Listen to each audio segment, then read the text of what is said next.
sejahtera. Kami dari kelompok 4 akan mempresentasikan mengenai manajemen kualitas atau quality management. Nah, di sini saya Aditya Danang dan juga rekan-rekan saya nantinya akan menjelaskan mengenai pembahasan mengenai manajemen kualitas. Adapun yang pertama, subbab yang pertama dari pembahasan manajemen kualitas ada definisi kualitas. Nanti PowerPoint dari definisi kualitas dapat ditampilkan di sebelah saya. Bahwasanya kualitas merupakan kemampuan suatu produk atau jasa untuk memenuhi kebutuhan pelanggannya. Nah, seperti yang kita ketahui, pada umumnya kalau kita berbicara mengenai kualitas, tentunya sangat identik dengan mutu. Ketika kita memilih atau membeli suatu barang, maka yang dipertanyakan adalah kualitas. Bagaimana sih kualitas barang tersebut? Bagaimana sih mutu kualitas barang tersebut? Nah, itu berkaitan langsung dengan kepuasan pelanggan nantinya ketika sudah membeli barang yang telah kita sajikan kalau kita sebagai pelaku perusahaan atau produsen. Untuk memenuhi kebutuhan pelanggan ada 3 tahap pendekatan. Seperti yang ditampilkan di PowerPoint, bahwasanya pendekatan yang pertama kualitas berbasis pengguna, di mana kualitas tergantung kepada audiensnya. Nah, pendekatan ini biasanya digunakan oleh seorang pemasaran dengan pelanggan. Kemudian pendekatan yang kedua yaitu kualitas berbasis manufaktur yang biasanya diterapkan oleh manajer produksi. Nah, dalam pendekatan ini kualitas suatu barang berarti pemenuhan dan membuat produk yang benar sejak awal. Dan yang ketiga, kualitas itu berbasis produk yang memandang bahwa kualitas sebagai variabel yang presisi dan dapat dihitung. Nah, mungkin itu saja penjelasan dari saya mengenai definisi kualitas. Subbab berikutnya akan dijelaskan oleh rekan saya nantinya. Akan melanjutkan pembahasan yang berikutnya, yaitu pengaruh kualitas. Kualitas merupakan elemen yang penting dalam operasi. Di sini ada 3 alasan kualitas itu sangat penting. Yang pertama, reputasi perusahaan. Reputasi perusahaan akan naik ketika kualitas muncul sebagai persepsi tentang produk baru perusahaan, kebiasaan pekerjanya, dan hubungan pemasoknya. Yang kedua adalah kehandalan produk. Pengadilan terus berusaha menghukum organisasi yang merancang, memproduksi, atau mengedarkan produk atau jasa yang penggunaannya mengakibatkan kerusakan atau kecelakaan. Contohnya seperti Customer Product Safety Act. Yang ketiga adalah keterlibatan global. Kualitas adalah suatu perhatian internasional. Produk-produk perusahaan yang akan bersaing di pasar internasional harus memenuhi ekspektasi akan kualitas, desain, dan harganya secara global. Nah, kali ini saya akan membahas tentang biaya kualitas, di mana banyak orang berpendapat bahwa biaya kualitas ini merupakan biaya yang timbul dari semua upaya untuk membuat produk lebih berkualitas lagi. Namun ada juga yang berpendapat bahwa biaya kualitas ini adalah biaya yang timbul dari adanya produk cacat, produk rusak, maupun produk yang berkualitas jelek. Nah, maka dari itu biaya kualitas ini merupakan sesuatu kelompok yang terdiri dari beberapa elemen biaya, dan elemen-elemen biaya ini tergolong sebagai biaya kualitas yang berasal dari dalam perusahaan maupun berasal dari luar perusahaan.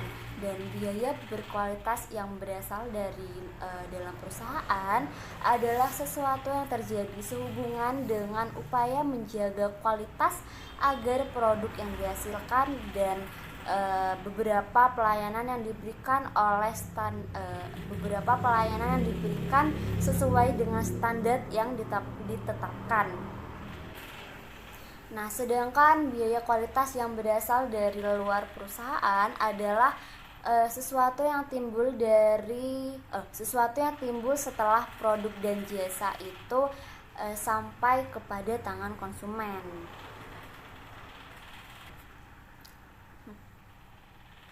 Dan di sini juga ada 4 kategori utama yang berkaitan dengan adanya biaya kualitas itu. Yang pertama ada biaya pencegahan, yang kedua ada biaya penaksiran, yang ketiga ada kegagalan internal, dan yang keempat ada biaya eksternal. Nah, yang pertama itu biaya pencegahan, di mana biaya yang terkait dengan mengurangi kemungkinan komponen atau jasa mengalami kerusakan. Contohnya saja seperti pelatihan ataupun program peningkatan kualitas. Yang kedua ada biaya penaksiran, di mana di sini biaya yang dikaitkan dengan proses evaluasi produk, proses komponen dan jasa. Contohnya seperti biaya laboratorium, biaya pemeriksaan ataupun biaya pengujian. Dan yang ketiga ada kegagalan internal, di mana biaya yang dikaitkan oleh produksi komponen atau jasa yang rusak sebelum diantarkan ke pelanggan itu sendiri. Contohnya saja waktu tunggu akibat mesin rusak. Dan yang keempat ada biaya eksternal, di mana di sini biaya ini terjadi setelah pengiriman barang atau jasa yang cacat. Contohnya saja seperti retur barang. Barang yang dikembalikan dapat mengakibatkan kehilangan kepercayaan oleh pelanggan itu sendiri. Nah, jadi dari 3 biaya pertama yang telah disebutkan tadi, seperti biaya pencegahan, biaya penaksiran, maupun kegagalan internal, itu semua dapat diperkirakan. Namun untuk yang keempat, untuk biaya eksternal, ini sangat sulit untuk dihitung. Dan pada dasarnya, pada kondisi keseimbangan ini, biaya produk yang berkualitas hanyalah sebagian dari keuntungan saja. Yaitu etika dan manajemen kualitas. Nah, di sini ada 3. Yang pertama yaitu bagi seorang manajer operasi itu memberikan produk dan jasa yang sehat, aman, dan berkualitas kepada pelanggan. Nah, itu merupakan salah satu pekerjaan yang terpenting dalam etika dan manajemen kualitas. Nah, selanjutnya yaitu jika sebuah perusahaan yakin telah memperkenalkan sebuah produk yang layak dipertanyakan, maka tindakan tanggung jawab itu harus dipenuhi oleh dengan perbuatan yang etis. Nah, selanjutnya yaitu dalam hal etika, setiap perusahaan harus mengembangkan nilai inti yang menjadi paduan sehari-hari untuk semua orang. Saya akan melanjutkan presentasi dari kelompok saya. Standar kualitas internasional dibagi menjadi 4. Yang pertama, standar kualitas internasional atau ISO 9000. Yang kedua, sertifikasi ISO 9000, yang ketiga manfaat ISO 9000, yang keempat manajemen mutu ISO 9000. Yang pertama, standar kualitas internasional atau ISO 9000. Kualitas secara global sangat penting sehingga dunia bersatu menciptakan kualitas ISO 9000. ISO 9000 adalah kumpulan standar untuk sistem manajemen mutu. ISO 9000 dirumuskan oleh TC 176 ISO, yaitu organisasi internasional di bidang standarisasi. ISO 9000 pertama kali dikeluarkan pada tahun 1987. Kedua, sertifikasi ISO 9000. Untuk memiliki sertifikat ISO 9000, suatu organisasi harus melalui proses selama 9 sampai dengan 18 bulan yang mencakup dokumen prosedur kualitas, penilaian lapangan, dan serangkaian audit yang terus berjalan terhadap produk atau jasa yang dihasilkan. Manfaat ISO 9000 yang pertama, aspek konsistensi pelaksanaan dan pengawasan yang mencakup memberikan pendekatan praktek dan yang statistik untuk manajemen mutu. Yang kedua, memastikan konsistensi untuk memelihara mutu atau jasa. Yang ketiga, menerapkan kerangka kerja. Manfaat ISO 9000 yang kedua, yaitu aspek pengendalian pencegahan yang meliputi pertama, mendokumentasikan prosedur secara baik dalam menjalankan operasi dan proses bisnis penyediaan jasa atau pabrik. Yang kedua, menerapkan sistem dokumentasi yang efektif melalui mekanisme audit mutu internal dan tinjauan manajemen berkelanjutan. ISO 9000 yang ketiga, aspek pertumbuhan dan pengembangan yang meliputi pertama, sebagai sarana pemasaran. Yang kedua, dapat meningkatkan kepercayaan dan kepuasan konsumen atau pelanggan. Yang ketiga, dapat meningkatkan citra atau daya saing perusahaan. Yang keempat, dapat meningkatkan produktivitas mutu jasa atau produk. 5. Dapat memberikan pelatihan yang sistematik kepada staf melalui prosedur dan instruksi yang baik. Yang keenam, mengantisipasi tuntutan konsumen atas mutu produk dan tingkat persaingan bersama. Yang ketujuh, sebagai dasar atau pondasi yang mantap untuk membangun mutu selanjutnya untuk menuju manajemen mutu terpadu. Saya Salsabila. Di sini saya akan melanjutkan penjelasan dari teman saya Indana. Tetap pada subbab standar kualitas internasional, tetapi saya akan membahas pada poin keempat, di mana pada poin keempat ini akan membahas tentang prinsip manajemen mutu ISO 9000. Terdapat 8 prinsip manajemen mutu ISO 9000. Prinsip yang pertama yaitu fokus pada pelanggan, yang kedua kepemimpinan, yang ketiga perlibatan orang, yang keempat pendekatan proses, yang kelima pendekatan sistem pada manajemen, yang keenam perbaikan berkesinambungan, yang ketujuh pendekatan fakta pada pengambilan keputusan, dan yang prinsip yang terakhir yaitu prinsip ke-8 adalah hubungan yang saling menguntungkan dengan pemasok.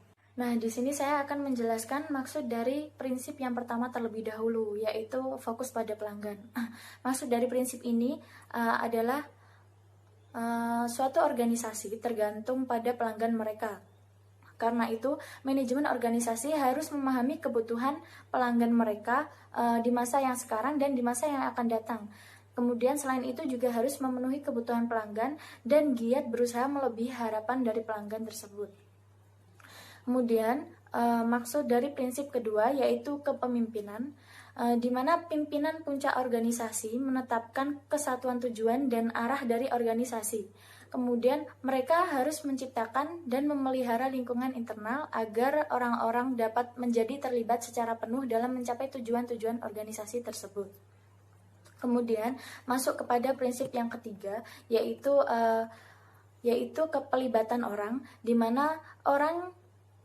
mana maksud dari prinsip ini yaitu orang pada semua tingkat merupakan faktor yang sangat penting dari suatu organisasi, dan juga keterlibatan mereka ini secara penuh akan memungkinkan kemampuan mereka digunakan untuk manfaat organisasi. Kemudian pada prinsip keempat yaitu pendekatan proses, di mana maksud dari prinsip keempat ini adalah suatu hasil yang diinginkan akan tercapai secara lebih efisien apabila aktivitas dan sumber-sumber daya yang berkaitan dikelola sebagai suatu proses. Nah, suatu proses yang dimaksud yaitu mengubah masukan atau input yang terukur ke dalam keluaran atau output yang terukur melalui sejumlah langkah berurutan yang terorganisasi. Selanjutnya, prinsip kelima yaitu pendekatan sistem pada manajemen. Maksud dari prinsip ini adalah pengidentifikasian, pemahaman, dan juga pengelolaan dari proses-proses yang saling berkaitan sebagai suatu sistem dan akan memberikan kontribusi pada efektivitas dan efisiensi organisasi dalam mencapai tujuan-tujuannya. Kemudian yang selanjutnya prinsip keenam yaitu perbaikan berkesinambungan. Perbaikan berkesinambungan ini dapat didefinisikan sebagai suatu proses yang berfokus pada upaya terus-menerus meningkatkan efektivitas dan juga efisiensi organisasi untuk memenuhi kebijakan dan tujuan dari organisasi tersebut. Kemudian maksud dari prinsip ketujuh yaitu pendekatan fakta pada pengambilan keputusan. Maksud dari prinsip ini adalah yang berdasarkan pada analisis data dan juga informasi untuk menghilangkan akar penyebab masalah tersebut, sehingga masalah-masalah mutu dapat terselesaikan secara efektif dan juga efisien. Keputusan manajemen organisasi sebaiknya ditujukan untuk meningkatkan kinerja organisasi dan efektivitas implementasi sistem manajemen mutu. Selanjutnya, prinsip terakhir atau prinsip ke-8 yaitu hubungan yang saling menguntungkan dengan pemasok. Maksud dari prinsip terakhir ini yaitu adalah suatu organisasi dan pemasoknya yang saling ketergantungan, dan suatu hubungan yang saling menguntungkan akan meningkatkan kemampuan bersama dalam menciptakan nilai tambah. Just keep it coming till I make you mine. You got that something I wanna be with, girl. You're my greatest hit, girl. Just say this is it, girl.